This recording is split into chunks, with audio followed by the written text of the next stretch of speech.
Kebetulan saya teknik mesin, tapi bukan kuliah, tapi saya lulusan STM, tapi suka mesin. Dan saya hobinya menanam.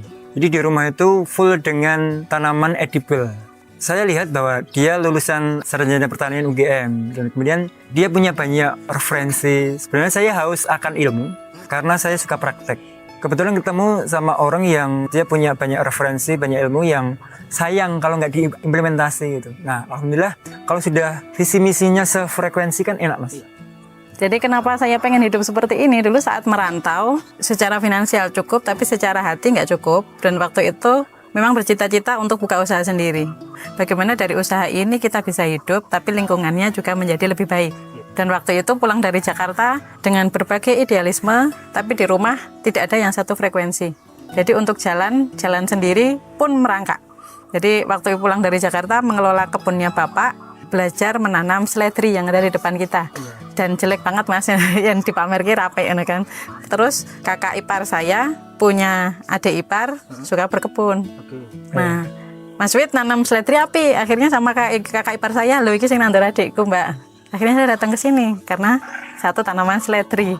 Nah, di sini kan saya pilih dengan satu tanaman seledri yang di pot. Jadi dia dari situ betah sampai sekarang, Mas. Nah, dari situ kan saya datang ke sini. Dulu di sini Yosofam sekarang itu dulunya sekretariat komunitas dan memang sudah banyak tanaman sayur. Nah, di situ kan proposal saya sudah ada.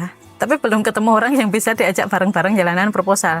Dan untuk jalanan seperti tadi cerita di awal, untuk ngajari orang kan perlu proses. Nah, di sini saya ketemu orang yang sudah nggak perlu diajari. Jadi ada sebuah ide gagasannya perlu banget skill seperti ini, apakah bisa dijalankan. Jadi saya kenal Mas Wid itu 6 bulan, akhirnya memutuskan oke, menikah.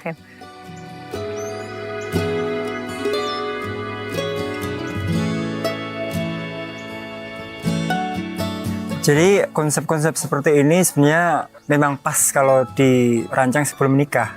Kebutuhan pangan, kebutuhan itu diusahakan dari rumah. Jadi saya nggak memberi gaji bulanan sama istri, tapi alhamdulillah apa yang kita lakukan bersama itu sudah mencukupi yang namanya sebuah kebutuhan, terutama kebutuhan pangan. Jadi kita pengen di rumah itu ya seperti baiti janati, rumahku surgaku, dimana kebutuhan tidak harus selalu pakai uang, tapi di kebun sayur ada telur, ada ikan, ada karbohidrat, dan itu bisa diadakan.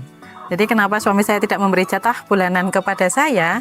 Karena gini, saat kita membeli jatah bulanan, uang itu akan mengalami inflasi. Sedangkan saat kita menanam uang ibaratnya, besok uang itu akan nilainya diperkecil. Tapi kalau kita menanam sumber daya, jadi suami saya itu dapat duit, dari kami jualan bibit tanaman, jualan pupuk. Saat bibit nggak laku, bibitnya kami tanam jadi tabu lampot.